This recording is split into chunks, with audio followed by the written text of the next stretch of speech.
Voici une autre vue de Naples. Magnifique vue depuis, nous sommes ici sur le Vésuve, sur le volcan, de mémoire évidemment de cause de Pompéi. Vous voyez Capri, Ischia, enfin, la baie de Sorrento. Et ici derrière moi évidemment le cratère du Vésuve, tout à fait touristique, mais toujours intéressant. Voilà, j'ai pris. Toujours intéressant. Et voilà, un endroit un peu plus tranquille pour papoter. En fait, je suis à Capri. J'ai amené mes gamins voir un petit peu un endroit d'Italie sympathique. Regardez un peu la vue. Ouais, c'est pas mal, hein, c'est pas mal. Bon.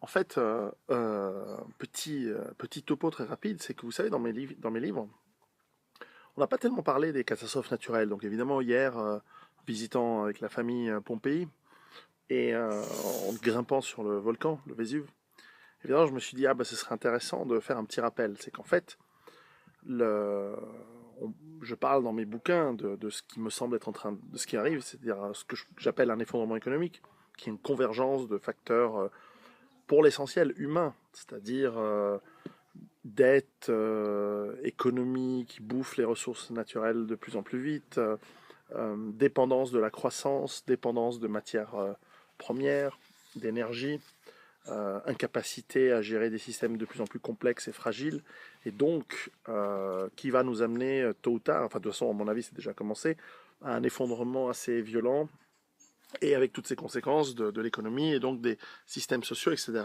Bon, on va pas en parler, vous avez lu mes bouquins, vous avez 400 vidéos de YouTube pour vous en rendre compte ou pas. Bref. En revanche, c'est vrai que la catastrophe naturelle, c'est aussi un autre univers. Alors, comme je dis souvent, d'abord, la catastrophe la plus fréquente et la plus courante, c'est la catastrophe personnelle. C'est vous perdez votre job, votre baraque crame, vous avez un accident de bagnole. Ce sont des petites choses qui peuvent être grandes à celui à qui ça arrive, mais voilà, qui demandent relativement peu de préparation, un petit kit dans votre bagnole, un sac d'évacuation dans votre baraque, etc. La catastrophe naturelle, elle est évidemment extrêmement liée à l'endroit où vous habitez. Et ici, c'est l'exemple parfait, puisque, évidemment, avec le Vésuve et Pompéi, c'est un peu comment dire, en anglais, on dirait le poster child. C'est un peu l'image d'Épinal de la catastrophe naturelle. Le volcan qui explose, les gens qui ne savaient pas qu'ils habitaient près du volcan, les 25 000 habitants de Pompéi qui se bouffent une nuit ardente avec des cendres et qui finissent pétrifiés, cramés et ensevelis dans les cendres et du volcan. Donc ça, clairement, ça peut être le surexemple, le film catastrophe par excellence qui est arrivé. Il y en a plein d'autres, hein. On a vu des tsunamis en 2004, 2005, en 2010, enfin, ou c'était en 2011, ouais, 2011 au Japon. Des catastrophes naturelles, il y en a tout le temps. Il y a eu des tremblements de terre à Istanbul, à Haïti, il y en a eu ici à Naples en 1980. Il y en a eu plein de ces catastrophes. Donc l'endroit où vous habitez, évidemment, euh, est lié à ce qui peut arriver. Évidemment, vous habitez au bord de la mer, il y a des risques de tsunami. Vous habitez près de failles sismiques et d'autres zones volcaniques, et bien clairement, vous avez le risque de tremblement de terre, vous avez le risque de volcan. Et ça fait donc partie de l'intelligence humaine de se renseigner. Moi, je connais des gens qui habitent en Californie, ils déménagent en Californie, ils ne sont pas au courant qu'il y a des failles tectoniques importantes sur Los Angeles, San Francisco, etc. Tu leur dis, ah oui, mais tu sais qu'en 1904, la ville a été rasée. Ils disent, ah bon, je savais pas. Je dis, ouais, mais putain, il faut avoir soit de la culture générale, soit faire un minimum de lecture, d'avoir un peu de curiosité pour savoir un peu ce qui se passe où vous habitez. Par exemple, en Suisse, mine de rien, nous avons une ville avec beaucoup de produits chimiques, Bâle, qui est sur une faille sismique assez importante et donc qui subit des tremblements de terre régulièrement. Et donc, tremblement de terre plus stock de produits chimiques, ça peut être intéressant pour ceux qui n'ont pas lu le prochain livre que je vais sortir sur les risques, notamment chimiques. Mais voilà, ça peut arriver. Et puis, encore une fois, dans des pays où on construit des centrales nucléaires au bord de la mer, là où on a inventé le nom de tsunami, c'est pas une bonne idée. Donc, comprendre quelles sont les catastrophes naturelles possibles dans l'environnement et dans la géographie où vous habitez, c'est fondamental. Et là, il n'y a pas 36 000. Là, c'est une approche différente que l'effondrement économique. C'est-à-dire qu'une crise provoquée par une catastrophe naturelle peut ressembler à ce que je décris dans mes bouquins, dans Rue Barbare par exemple, ou dans Survivre à l'effondrement économique. C'est-à-dire qu'il peut y avoir ensuite un effondrement partiel, de durée assez relativement courte.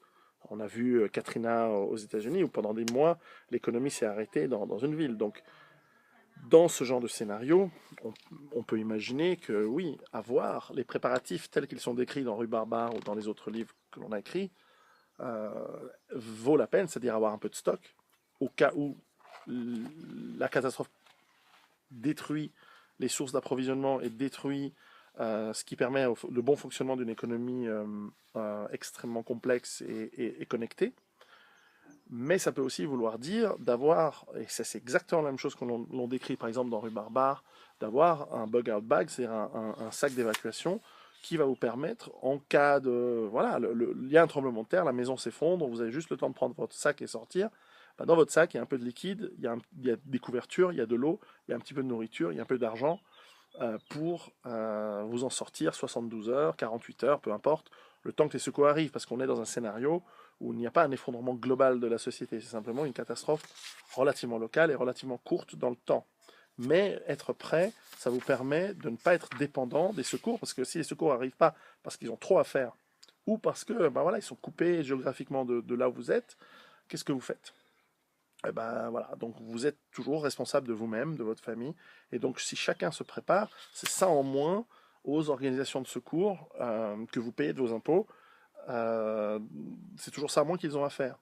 Et donc vous contribuez à la société, si c'est votre truc, en vous aidant vous-même, vous aidez les autres.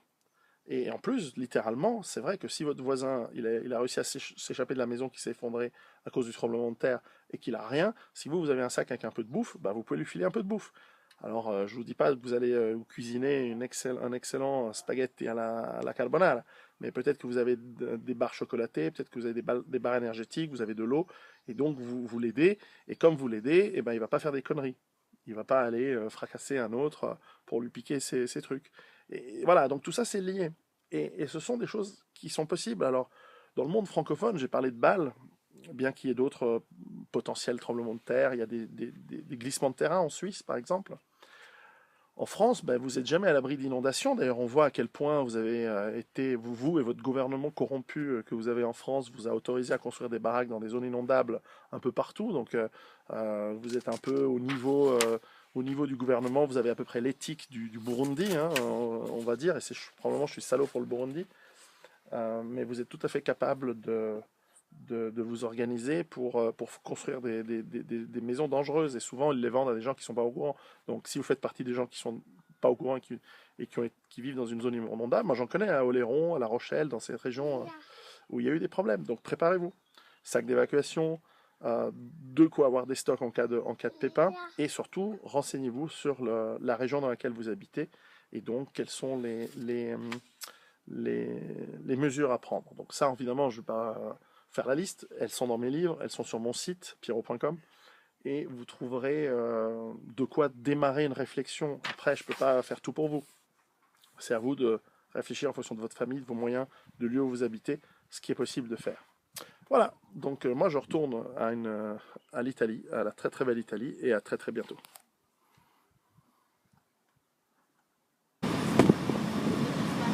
Et voilà, Capri, c'est fini. J'ai toujours voulu dire ça. Bon, en fait, voilà, on rentre à Naples, de Capri, derrière moi. Alors, une des raisons pour laquelle j'ai choisi une base autonome durable à la montagne, et pas au bord de la mer, c'est que j'ai pas du tout le pied marin. Je supporte pas le bateau. C'est dégueulasse, j'ai envie de vomir à chaque fois.